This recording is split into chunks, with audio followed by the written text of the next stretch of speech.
Okay, so digital document annotation. I've been speaking about, around school about this a fair bit recently. And it being the idea that rather than writing onto a document, whether it be a piece of student work or a piece of literature or text that you're using in a lesson, rather than physically writing onto it, you would impress your, you would put your points of interest on it in a digital fashion. Now again, like almost everything else, the digitization of this allows it to be distributed a little bit more easily, and it allows it to be saved, but also quite importantly for annotations, it allows it to be searched. It's quite frustrating when you have written something on a piece of student's work and you'd like to go back and reflect or add on to it, to then having to hunt through manually.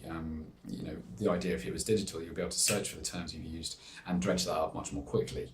One of the interesting things for students in terms of annotation of digital documents is really the way they look at research papers or articles that you're interested in your subject.